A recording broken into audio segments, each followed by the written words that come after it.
우리가 앞선 요한복음 8장에서 예수님께서 유대인들에게 복음을 전하신 내용들이 소개되고 있습니다. 예수님께서 자신이 아브라함이 나기 전부터 선지했다. 그때부터 내가 있었다.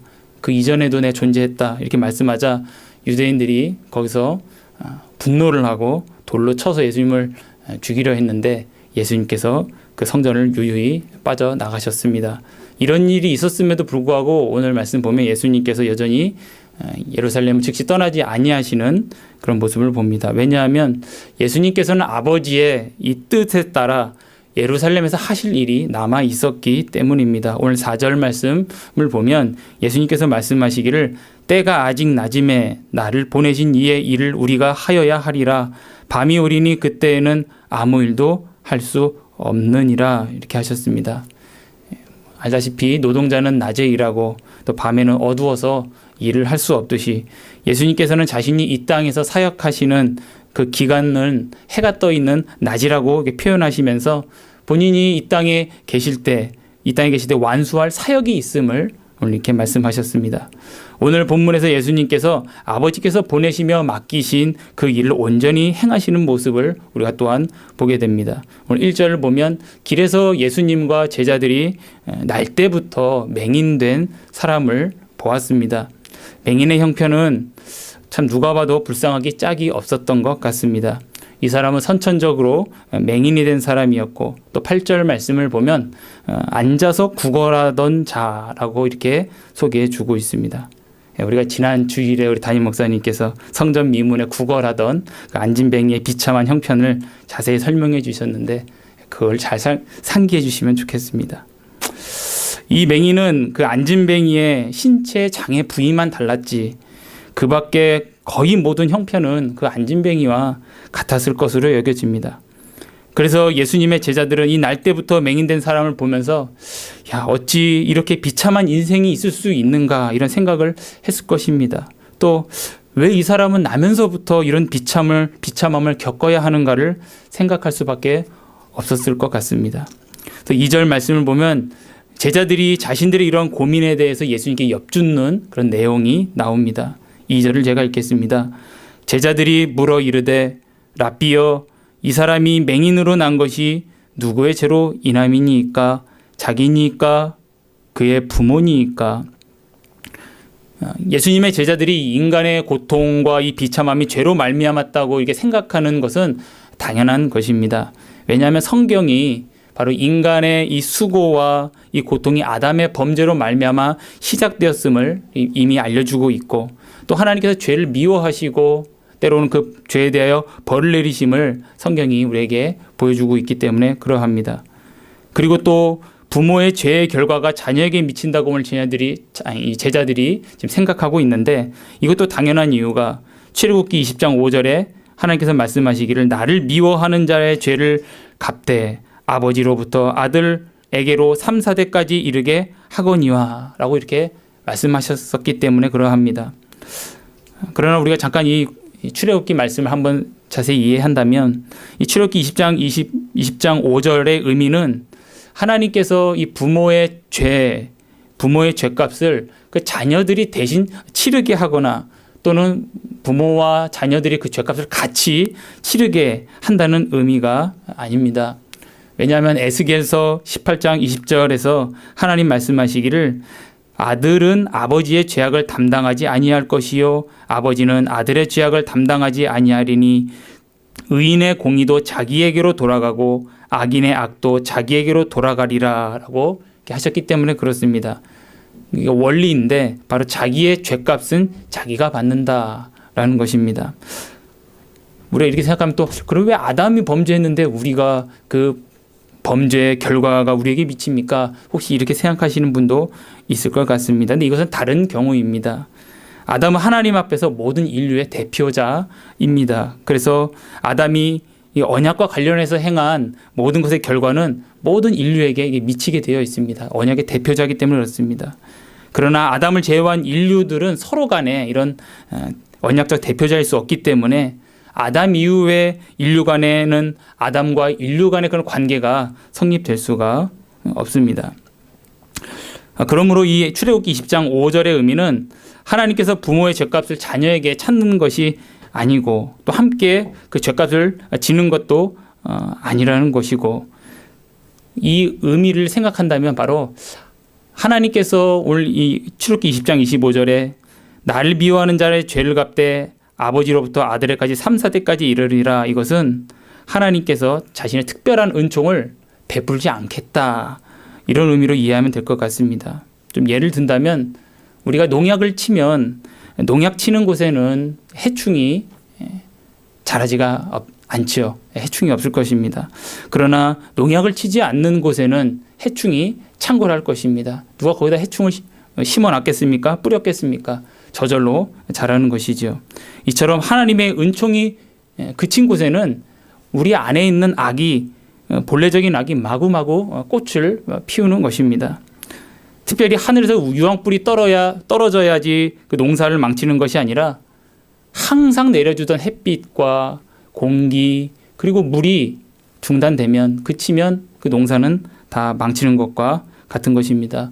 우리 인간에게 하나님의 은총이 베풀어지지 않으면 인간은 자기 악으로 고통을 받습니다. 그래서 출애굽기 20장 5절의 말씀도 이런 류의 악을 겪는 것이다, 이렇게 이해하시면 될 것 같습니다. 자, 그러나 우리가 다시 이 본문으로 돌아가서 이 그리스도 안에서 근데 하나님의 자녀들에게는 바로 이 그리스도의 은총이 중단되지 않는다는 사실입니다.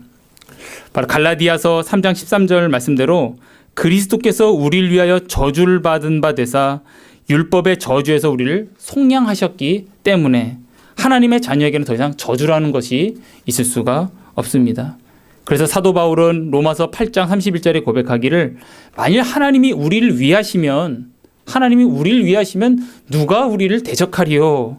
라고 했고, 또 이어서 38, 39절에 선언하기를, 내가 확신하노니 사망이나 생명이나 천사들이나 권세자들이나 현재일이나 장래일이나 능력이나 높음이나 깊음이나 그 어떤 피조물이라도 우리를 우리 주 그리스도 예수 안에 있는 하나님의 사랑에서 끊을 수 없으리라. 그 사랑은, 하나님께서 시작하신 그 사랑은 끊을 수도 없고 중단될 수도 없고, 이러한 영속적인 은혜라는 것을 우리에게 말씀하고 있습니다. 그러나 신자인 우리는 하나님의 자녀로서 그리스도 안에 있기 때문에 저주가 없고 오직 하나님의 은혜만 있을 뿐입니다. 성도가 이 세상에서 겪는 고난 중에는 이 죄와 직접적으로 연관된 경우도 있습니다. 바로 성도를 하나님께서 징계하시는 경우입니다. 하나님께서 성도에게 주시는 징계는 어떤 그 죄값을 치르는 그런 형벌이 아니고, 바로 징계로서의 고난은 바로 우리로 하여금 죄를 깨닫게 하고 또 우리의 마음을 돌이키게 하기 위한 하나의 하나님의 회초리와 같은 것입니다.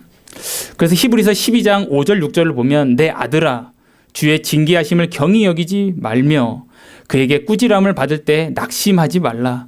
주께서 그 사랑하시는 자를 징계하시고 그가 받아들이시는 아들마다 채찍질하심이라 하였으니, 라고 이렇게 말씀합니다.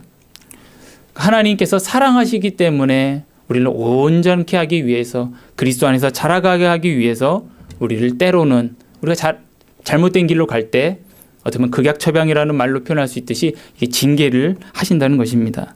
하나님께서 악을 향하고 회개치 않는 마음을 깨트리기 위해 징계를 하십니다. 성도에게 주시는 하나님의 징계는 그래서 성도에게는 유익한 것입니다. 히브리서 12장 10절에 오직 하나님은 우리의 유익을 위하여 그의 거룩하심에 참여하게 하시느니라 라고 말씀합니다. 그러니까 하나님께서 우리에게 어떤 쓴 약을 주시더라도 그것마저도 우리의 유익을 위한, 우리의 사랑으로 말미암아 주신 선물이라는 것을 우리가 성경을 통해 알게 됩니다. 그러나 이 성도가 겪는 고난을 죄와 연결시킬 수 없는 경우도 있습니다.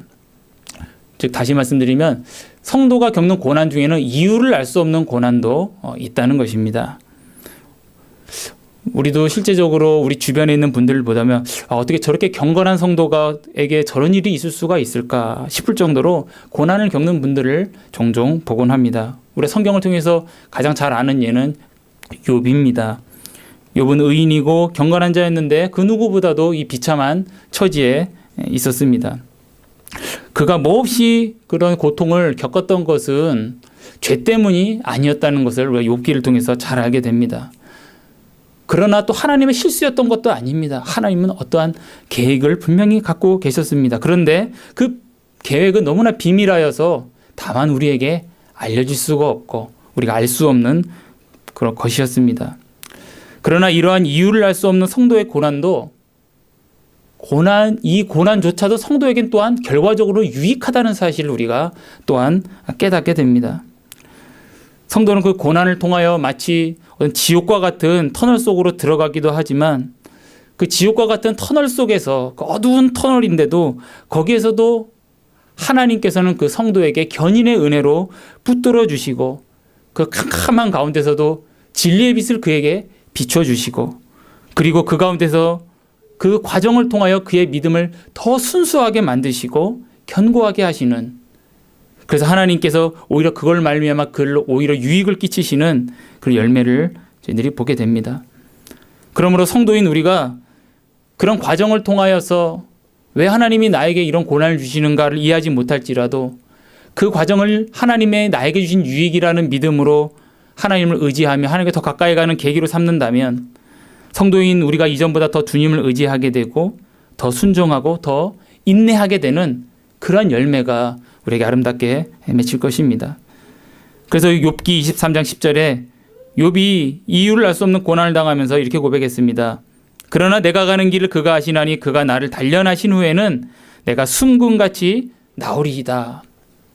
그리고 시편 119편 71편에서 시편 기자는 또 고백하기를 고난당하는 것이 내게 유익이라.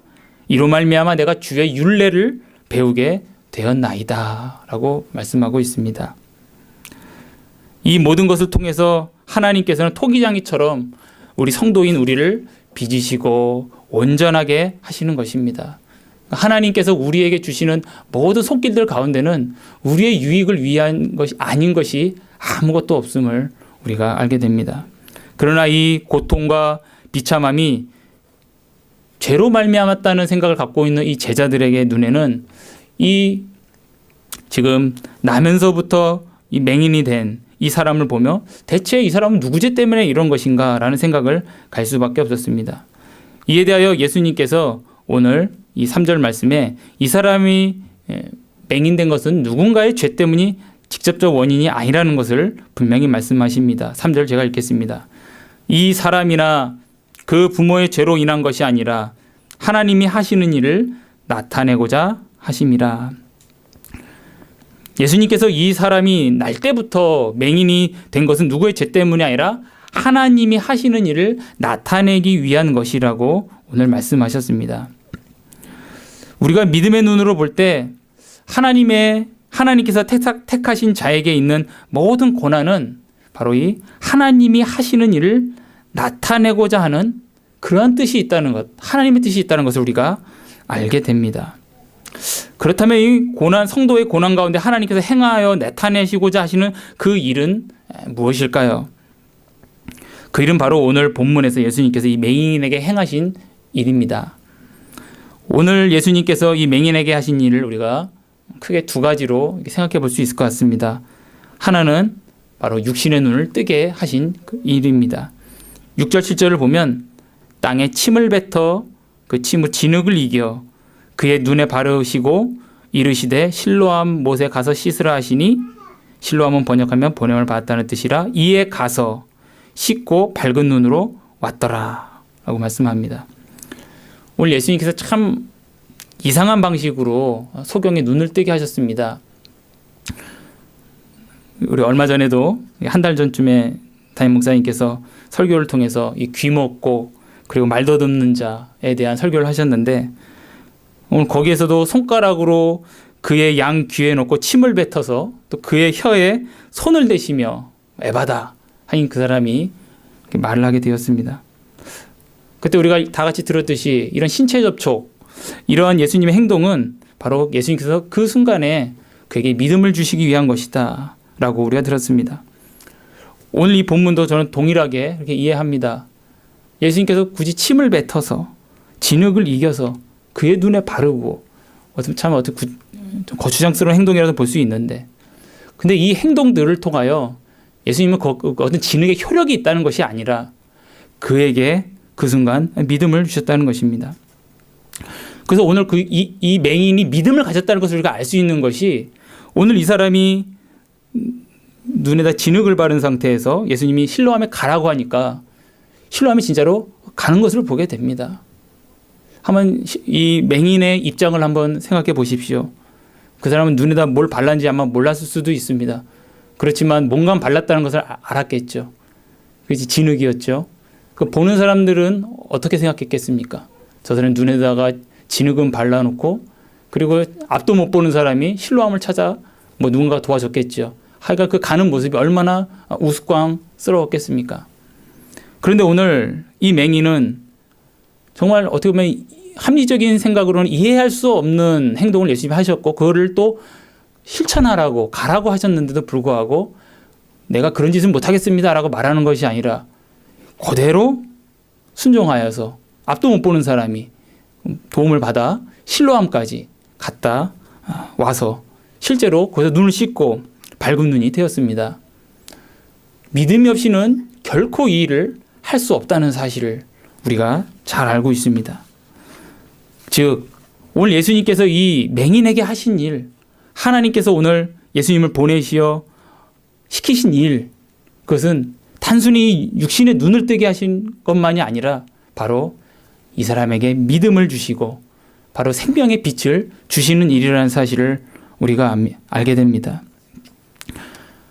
하나님께서 우리에게 이렇게 믿음을 주실 때에는, 주님이 우리의 신실하신 인도자라는 확신을 우리가 가질 때에는, 오늘 이 맹인이 자신에게 앞에 있는 어떤 조롱의 장애물, 또는 내가 그 주님의 말씀대로 순종할 수 없는 장애물들이 있을 때에 그 주님을 신뢰함으로 담대히 나아갈 수 있게 되는 것처럼, 우리 또한 주님이 주신 그 믿음이 우리에게 있을 때에는 우리도 주님의 그 말씀에 온전히 복종하여 주님께 온전히 신뢰하며 나아갈 수 있게 됩니다. 왜냐하면 우리 눈에는 바로 살아계신 하나님이 보이기 때문에 그러합니다. 믿음의 눈으로 그 살아계심을 알기 때문에 그러합니다. 오늘 예수님께서는 이 실로암으로 간 이 맹인에게 육신의 눈뿐만 아니라 바로 그 영혼의 눈, 그 믿음을 주셨습니다. 그리고 그에게 구원을 주셨습니다. 오늘 5절 말씀에도 예수님께서 자신에 대해서 이렇게 말씀하셨습니다. 내가 세상에 있을 동안에는 세상의 빛이로라. 바로 이것이 단순히 우리의 육신의 눈을 뜨는 예수님의 사명을 말씀하신 것이 아니라, 내가 정말 주고자 하는 빛은 이 햇빛이 아니라 바로 하나님의 말씀의 빛, 바로 하나님을 믿고 그분의 자녀가 되게 하는 이 선물을 주는 것임을 오늘 우리에게 분명히 말씀하고 있습니다. 어찌 보면 이 맹인의 모습은 사실 우리의 모습입니다. 우리는 육신의 눈은 우리가 맹인은 아니었죠. 그러나 우리는 그리스도를 우리가 정말 믿기 전에는 우리는 똑같은 맹인이었습니다. 하나님을 알지도 못했고 그리스도를 알지도 못했고 은혜가 무엇인지도 알지 못했고 오히려 우리는 그것을 조롱했던 자일 수도 있습니다. 그런데 지금은 우리가 달라졌죠. 지금은 하늘의 보화를 사모하고 또 그것을 귀하게 여기고 하나님께 은혜를 구하고 하나님께 달라하며 저희는 그렇게 살고 있습니다. 어떻게 우리에게 이런 일이 벌어졌습니까? 바로 예수님이 이 맹인을 찾아가서 그 일을 하셨듯이 우리에게 주님이 찾아오셨던 것입니다. 우리가 주님을 간 것이 아니라, 우리 항상 듣는 말씀이죠. 내가 주님께 간 것이 아니고 내가 믿은 것이 아니고 주님이 나를 찾아오셨고 내게 믿음을 주셨고 나라 하여금 갈급하게 하셨고 그것을 갈망하게 하셨습니다. 이것을 우리가 묵상할 때마다 우리가 큰 감격이 올 것입니다. 그것을 저는 느낍니다. 나 자신을 볼 때에는 참 주님의 자녀임에도 불구하고 여전히 공고함이 있고, 그리고 하나님께 드리는 것이 너무나 미약해서 참 좀 탄식 섞인 때로는 하나님 앞에 기도도 하지만, 주님께서 나를 위해서 행하신 일을 가만히 묵상해 보면 그게 얼마나 은혜로운지, 하나님이신 분이 사람이 되셨고 나는 정말 하나님께 행해서 제대로 드리는 것이 없는데 그분은 하나님의 모든 율법을 다 순종하시되 의를 다 이루시고 심지어 죽기까지 다 복종하시고 그분의 인생 자체가 다 이루셨다고 하셨는데 정말 이룬 것으로 가득 찬, 그래서 그것을 또한 우리에게, 나에게 주시는, 나는 텅 비었는데 그분은 다 이루셔서 그것을 나에게 주셨다는 사실을 믿음으로 묵상하고 그걸 생각해 볼 때, 이것이야말로 정말 내가 하나님을 찬양할 제목이구나 라는 것을 깨닫게 되었습니다. 이렇게 주님은 우리를 위해서 먼저 오셨고, 주님은 우리를 위해서 주셨고, 주님은 오늘 우리를 있게 하셨습니다. 우리가 이 은혜를 잊지 말아야겠습니다. 받은 것을 헤아려 봐야겠습니다. 그러면 우리가 찬양 가사처럼 만입으로 주님 찬양해도 부족함을 우리가 깨닫게 될 것입니다. 이러한 기쁨과 감격이 우리 주님의 믿음의 삶을 사는 우리들에게 그 10년 깊은 곳에서 잔잔히 항상 흘러서, 물론 인생의 파고가 여러 가지가 있지만 그래도 바닷속 깊은 곳에서는 잔잔하다고 하죠. 우리 10년 깊은 곳에서는 하나님의 평안과 기쁨과 감격이 잔잔히 흐를 수 있는 우리가 될 수 있기를 바랍니다. 기도하시겠습니다. 거룩하고 자비로우신 하나님 아버지, 주님께서 예루살렘에서 온갖 곤욕을 당하심에도 떠나지 아니하시고 나면서부터 맹인이 된 자를 만나주시고 그에게 찾아가셔서 그의 육신의 눈을 뜰 뿐만 아니라 본질적으로 그의 영혼의 눈, 바로 믿음을 주셔서 그러하고 하나님을 믿고 영생을 얻게 하신 이 놀라운 선물을 주신 것을 우리가 보며 이 맹인이 또한 나였음을 깨닫고 감사드립니다. 주님께서 우리를 위하여, 나를 위하여 하신 일 헤아려 보고 생각해 볼수록 너무나 위대하고 너무나 부요하고 너무나 감사하여 저희들이 하나님 주님 앞에 날마다 찬송드리기도 부족한데, 주여 언제나 저희들 이 감격과 감사가 우리의 심령 밑바닥에서 항상 흐르게 하여 주셔서 우리의 삶 자체가 언제나 이 감격과 감사로서 주님께 드리는 삶이 될 수 있도록 하나님 인도하시고, 혹시 우리가 주님에 대한 지식이 부족합니까? 주께서 우리를 행하신, 우리를 위하여 하신 일에 대한 우리의 지식이 부족합니까? 하나님 우리를 하여금 더 알게 하여 주셔서 더 감사가 깊어지게 하시고 찬양이 더 커지게 하여 주시고 주님 향한 그 갈망과 기도가 더 하나님 간절해질 수 있도록 우리를 도와주시옵소서. 우리의 삶을 통하여 영광 발춤이 있사오며 살아계신 예수님의 이름으로 기도드립니다. 아멘.